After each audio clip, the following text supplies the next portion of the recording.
Phil, how's Rory Sloane tracking for the match on Saturday? Yeah, no, he did some stuff today, so we expect him to play. What about Ricky Anderson? He was sort of looked like he was had some serious sling on his arm. Yeah, no, he's off for scans now, so he's doubtful. Yeah. Is that just what are you thinking, pictorial or? Yeah, look to be something like that, Harry, but we'll find out shortly. Yeah.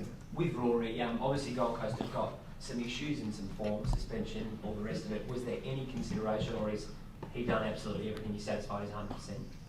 Yeah, no, satisfied he's 100%. He'll play. With Henderson, you said he's off the scans today. Yeah.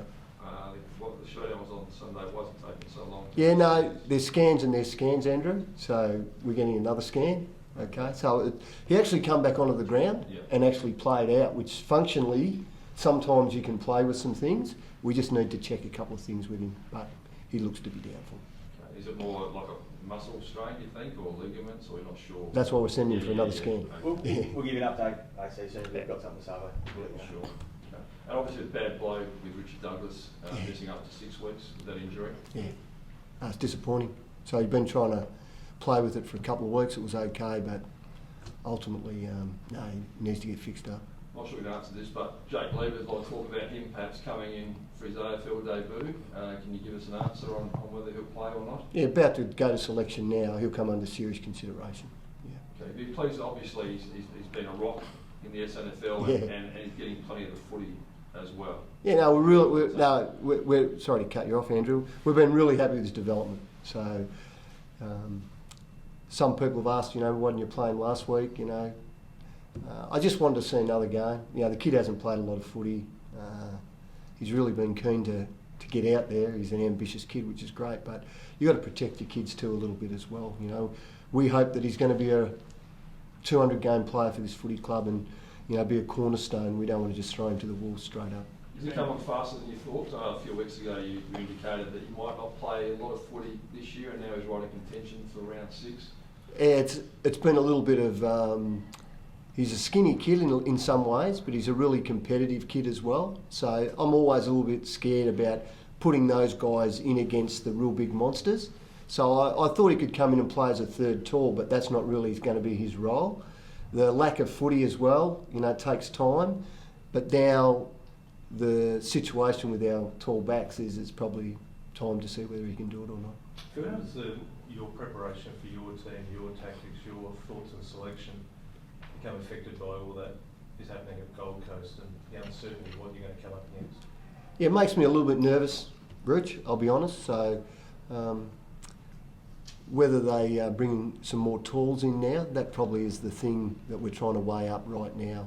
So I'm not sure they'll change how I think they've been trying to play, but they may bring more tools into their forward line. So yeah, we're a little bit up in the air till we see their team.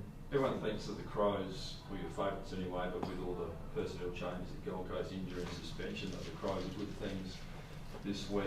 What's the mentality of the group? What do you tell your charges? And is there a danger they might go in with some sort of overconfidence against a depleted side? I think we're favourites against the Bulldogs too, Andrew. So we don't factor any of that in. We expect a fierce contest, and it's up to me and the other coaches to make sure the guys' mindset's ready for that.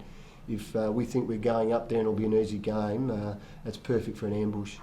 Phil, not expecting you to comment particularly on Gold Coast and their example, but that argument, I suppose, of sending a message to your club about culture or pulling guys out that could affect the result of a game, where do you sit with that? Yeah, we have standards at this club and we're trying to have elite standards. Every situation's different, so it's a bit hard for me to really hypothesise what I would do in that situation. So we'll just wait and see if the situation occurs, and hopefully it doesn't. But we would act accordingly. What that act would be, though, that wouldn't just be my decision, it'd be the senior leadership group and maybe even management. Phil, on that philosophical question about football, professional standards, preparation and alcohol, is it best led by a club or a coach or a leadership group? Which one actually, because you see what's happened there up in Gold Coast. Rodney's issued an edict and the players haven't accepted it. And you can see at other clubs where the players set their own standard. Yeah, I think it works. Yeah, I think initially, as the senior coach, I'm a non-drinker. I was a drinker, and I'm not going to lecture people here, but I wish I would have stopped drinking earlier. That's something that I've learned over the journey. If you're a professional athlete, and it's something I think AFL football's been slow to buy into as a culture, I think one of the things you've got to understand is you actually can't have the normal social life that other people have. And one of those things is what you do with your alcohol consumption, you have to make some changes to it.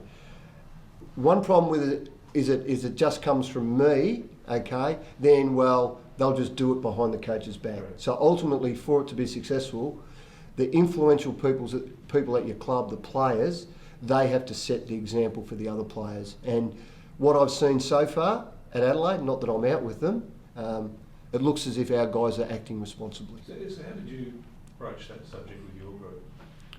Yeah, I've explained to them, so we have an alcohol policy at this club. I won't tell you exactly what it is, but I will tell you the leadership group took it away and came back and thought, no, Phil, that probably won't work here. You need to maybe adjust a couple of things. I was happy to do that, and as at this point, we've had no incident where the groups had to give each other feedback on that policy. You saw one at Port Adelaide last year, the 8-day break, not to do it at club functions and so forth. Was it effective there, and you thought it can be effective here as well? I was extremely impressed with the alcohol policy at the Port Adelaide Football Club. And who led it there in your mind, the players? Very strongly, and again, I don't want to go down the path, but they had some tragedy and adversity, which makes it front of mind at that footy club. Most footy clubs I've been at, if there's been a problem, guess what? Alcohol's involved.